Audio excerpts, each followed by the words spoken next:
Imagine having a gift that got you picked on as a child in those formative years when you're going through changes. Your voice is changing, your body's changing. Some kids get acne real bad, some never will. You form cliques that you're probably pretty much going to be around all of high school. Imagine that you're always the target of one person who's mean to you. You've traveled out of your town or city or whatever, borough. It all depends on where you are, province. Depends on where you call it in the world. Out of the blue, after many years of getting away because you had a little bit of trauma with what you've gone through, the person that was the source of all your pain knows about your talent. Not only are they about to get married and want you to know that, they want to use your talent at a discount to play at their wedding. And that's the thing that happened with this violinist. This is all too familiar of a tale. And I hope that this person does eventually find healing from what happened to them years ago. Because I was relentlessly bullied in North Alabama. Just like sometimes walking out of the house made me a target, and people downplay it and say it wasn't true. It was. This is so much so that my senior year pictures, and that's the most exciting time, I just stayed in the distance and bought my time till I graduated high school. I'd want to go into the Navy a year earlier, but a relative, I won't say, held me back, and I regret that I didn't leave right after high school. I left a year later and turned 20 in boot camp the year 2000. That's when all those scars, all those you can't do nothing with yourself, all those wounds started to hit me when I could get away from this situation, and I was no longer boggled down with staying at home and accepting that I'm not the loser that people said I was. It took me many years to get over that. Well, really, I was over it by the end of my 20s. But one thing I vowed on May 29, 1998, when I graduated high school, that I was never going to attend high school reunions. I had been asked, and somehow they found me here in Washington State. I don't plan to ever attend any. I'm not doing that to be hate-filled or anything. It's just I had no bond with those people and I don't know them.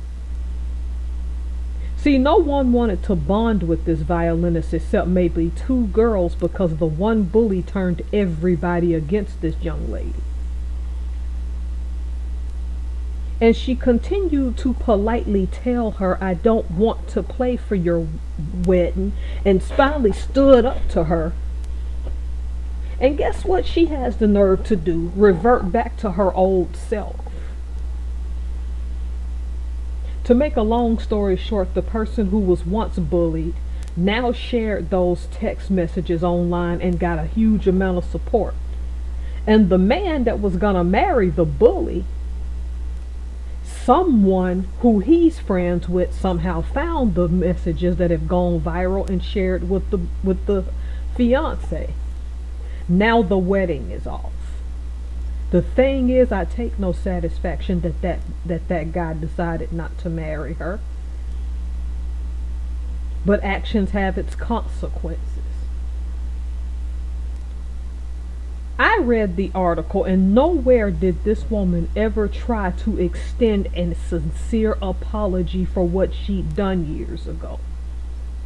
And y'all will say, if you've been on my Evergreen Wave channel and I did a video about bullying, I thought you said bullies shouldn't apologize because that happened in high school. Let me tell you why this one should.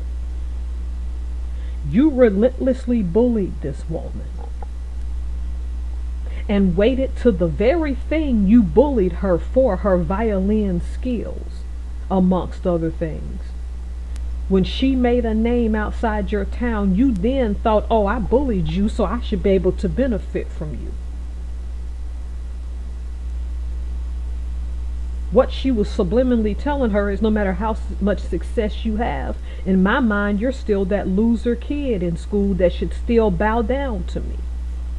That's the first thing. It's the ego. The second thing was something I was told years ago by a Navy recruiter that was recruiting me, and what he didn't realize at that time is he had me sold. I was going to the Navy. That was a given. When you get out of your town, or your city, or your borough, or your province, the longer you've been gone, the more you'll realize basic things stay the same. See, the reason some people stay home and relish in their stupid behavior is because they never left high school mentally. Their physical body left, but their mental body never left. See, that person who bullied her knows deep down she doesn't have the courage to go out into the world and make the same leap of faith that this woman made. The relentlessly bullied woman went and got to meet some great internet personalities like Lindsay Sterling. She's not boasting about this. The point about it is that at the end of the day, she's not crippled by her bullying, and now told the woman what she thought about her. There are some people who torment you, who bully you from the past, that really have it in their mind that they still have a hold on you, and that nothing you're going to do is good enough. You'll always be that loser that they made miserable. See, the problem is, in this current world we're living in, see, people don't let you get by with that behavior anymore, because you are a whole grown woman bullying this woman. And the sole reason I say she should apologize is because when she knew, she reached out and knew that she, in her deep down recesses of her mind, knew this woman was a loser in her mind, she did it to herself. I still stay on the side of, your bullies don't owe you an apology. They were kids like you were kids. But the thing about it is when you want to carry that abuse well into adulthood and hunt down the people you bullied when you feel like they could benefit you,